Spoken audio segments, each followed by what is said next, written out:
Welcome to Beatsource Tech. My name is Mojaxx, and today we're going back into one of my favourite niches in the DJ equipment scene, the Rotary mixer. A little over a year ago, I reviewed a very affordable Rotary mixer from Omnitronic, the TRM-422. Today we're looking at its new big brother, the TRM-422.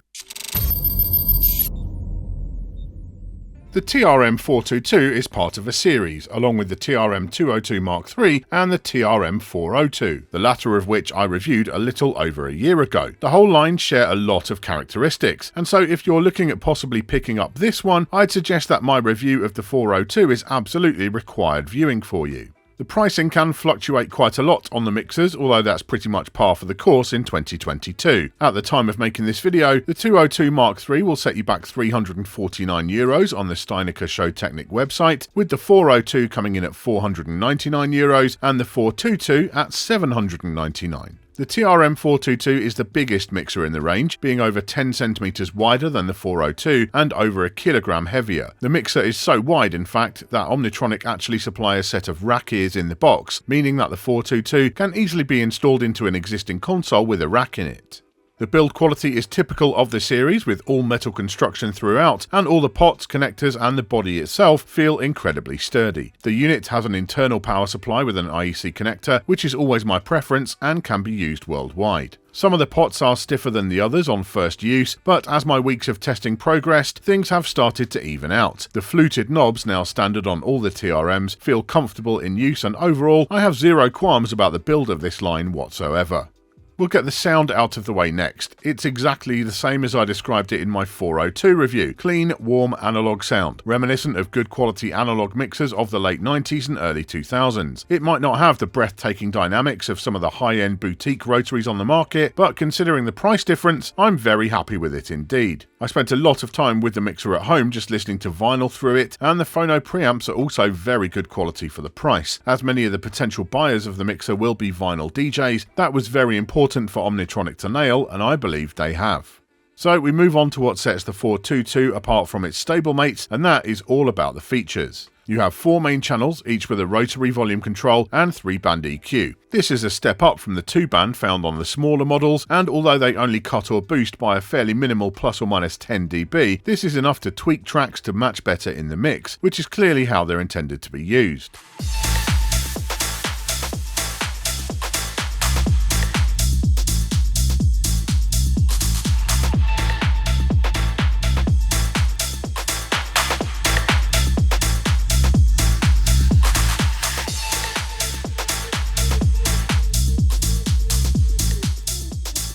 I'll point out here that the 422 is designed to be used in the traditional rotary fashion, so you leave the gain controls at where they should be for your input sources and work with the main volume pots somewhere below their maximum, giving you room to boost a channel if needed. And so while there are gain controls on each channel, they don't behave quite like gain controls you'll find on other mixers, in that you can't actually cut the signal off completely when you turn them right down. I find it helpful to think of them more like the phono sensitivity dials as found on the rear of the smaller models, which the 422 doesn't have. They do have an absolute ton of headroom though, so it will be no challenge getting really low level signals to come through loud and clear. At the top of each channel strip is a switch to go between sources, which brings us to the connections on the back. These are quite interesting. Each channel has a switchable line or phono input up top with a timecode output below. That's a pretty cool idea, as it means you can leave your turntables hooked up to the 422 at all times and feed signal out to a DVS audio interface without disconnecting anything. You'll also avoid feeding the phono signal through the rather substandard preamps in some interfaces when listening to vinyl, and be relying on the superior ones in the 422 instead. There's a separate line input below, which can be used for DVS output from your interface or any other line level source.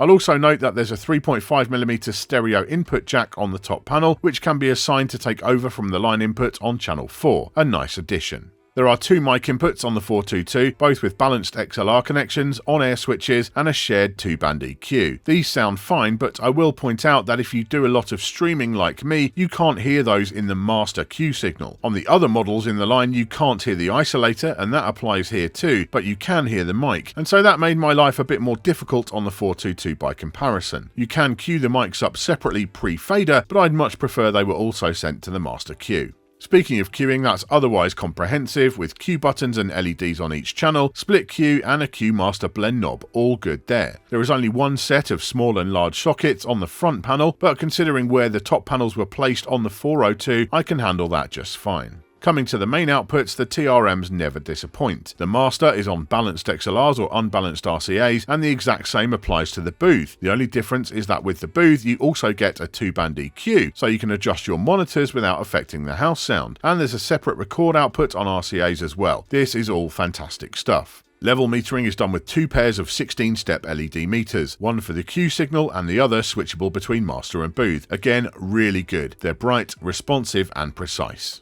It's worth mentioning the main bus insert, which has an activation switch just below the master controls. It has an unbalanced RCA connection for both send and return, and can be used for master effects or some other audio processing device. In some ways I do appreciate having a switch to enable or disable it, but that switch is rather close to a lot of other controls. To that end, Omnitronic includes some short jumper cables in the box, which is important, as were you to accidentally enable the insert with nothing connected, you will kill the whole output of the mixer.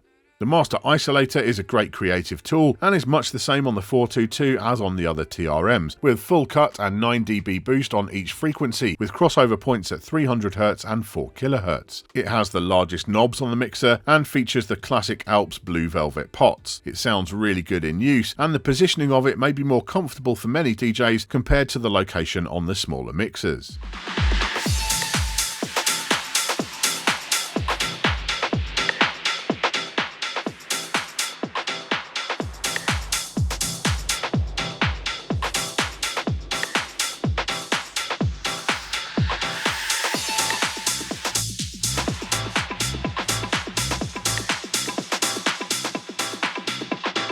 Below that is a feature which some will love and some will hate, the Crossfader. As a Crossfader user, I was pleased to see it. It has a curve control on the front panel, and the cut-in can be made reasonably sharp, although the cut-in distance is still a touch long. On each channel you have assigned switches for A, B and through, so if you don't use it you'll never have to engage with it at all, and I found the position of it didn't interfere with my use of the isolator in any way, which I had feared it would. What interests me most though is the idea of getting an Inno fader installed in there to replace the stock fader, and based on the conversations I've had with Omnitronic and the images they sent me of the inside of the 422, that seems entirely possible. I'd have preferred a separate panel to access the crossfader, either for replacement or just removal for those who really don't want it at all. The mixer is something of a pain to disassemble, but I will be trying that at some point in the coming weeks.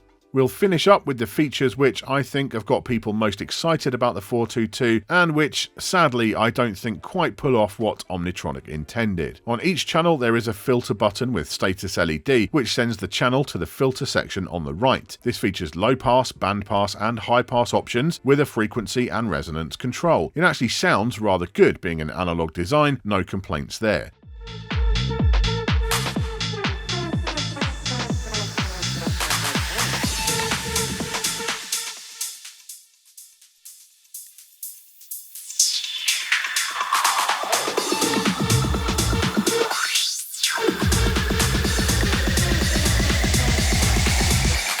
But taking the high pass as an example, when you activate it, unless the resonance is cranked all the way up, you immediately lose some low end from the signal. You can't leave it on all the time. But that's okay, you'll be switching it on and off and using it as an effect, right? Well, you probably won't, because the activation buttons pop audibly and quite a lot. You can hear it quite clearly here.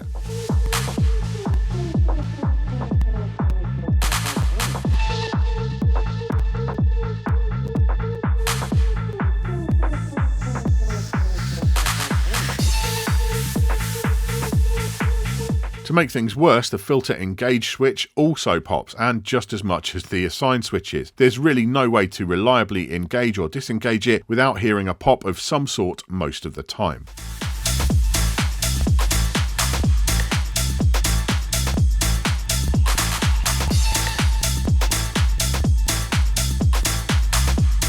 So I'd be then inclined to just assign it to every channel and leave it on, but again, that brings us back to the slight change in sound, however you set up the filter itself. Overall, I just found myself not bothering to use it at all, and that's a real shame. This is by no means uncommon with analog mixers. I've been watching videos about a British club mixer which costs 3 times the price of the 422, and that has a pop when you engage the filters too, but it's still annoying. Which brings me to the final feature I'll discuss, the assignable effect send and return. This is in principle very cool indeed. Input and output is on stereo 1/4 inch jacks, and most excitingly, it's a post-fader insert effect. So the 422 is one of very few non-Pioneer DJ mixers which will work correctly with the very popular RMX 1000. That is a real bonus. A wet and dry control would be nice, but overall I'm happy with that insert style. It just works well with a lot of different gear.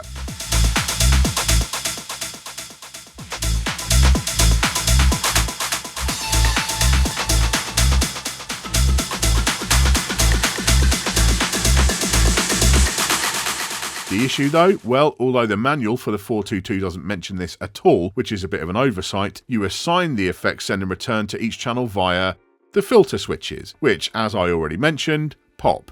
So you'll either need to assign the channel while it's off air, or run the risk of a popping sound coming through the output. Honestly, I don't know how much it would add to the price of the mixer to use 0 crossing switches for those controls, or whether that would even be possible, and thousands of people have used the Zone 92, which didn't have those, quite happily for many years. But what I do know is that I just ended up not using those extra features much at all, and that is a pity, as the ideas behind them are very strong. Perhaps Omnitronic have just reached the point with the TRM line where their ambitions for the product outstrip what can be achieved at such an affordable price point.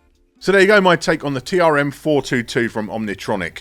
It's a bit of a tricky one to sum up, because the fundamentals are there. The sound quality for the money is very good. Very good. Like, seriously impressive for that kind of money. You've got great build quality as well, and I know that this line of mixers do last. They've got great build all around, and they're going to last you a long time. So all of that I'm pretty happy with. But some of the new features which they've put onto the 422 don't really work for me in the way that I perform. You know, the way that the filter works in my testing when performing with it, I haven't found myself using the filter at all, which is a bit of a shame, but you might find it works better for you. The crossfader, okay, the stock fader is not amazing, but the idea for me of putting an inner fader inside there, that's quite an exciting prospect. I could definitely work with that. And things like the second mic input, for example, you might find that that is very useful in your DJ life. So I'm not going to tell you like the 422 is not that, you know, you should definitely get a 402 instead. If it was me, I would go for a 402 over this one because of that more compact size, because I don't need the extra features that they've put onto the 422 necessarily. But you might feel otherwise, and that is absolutely fine. What I can tell you is that overall, as a line of mixers, their whole Omnitronic Rotary series are great quality. They are a great affordable way to get into rotary mixing without breaking the bank, and that is something, you know, you might want to try rotary mixing out for the first time, or you might be an experienced rotary head and just don't have the kind of budget for a really high-end boutique model. And in both of those cases, I think the 402, the 202 and the 422 will do a great job for you, and they will bring you a lot of joy. Thank you for watching this episode of Beatsource Tech. I do hope you've enjoyed it. If you have, give the video a like and make sure you're subscribed so you don't miss any future episodes. And let us know down in the comments below. Are you an old school rotary head? Are you deep in the boutique rotary mixer scene? And what is it about rotary mixers that really appeals to you? Or are you the kind of DJ you've never touched a rotary mixer in your life? Can't even see the point of it perhaps? I'd love to know your thoughts. I'll see you next time.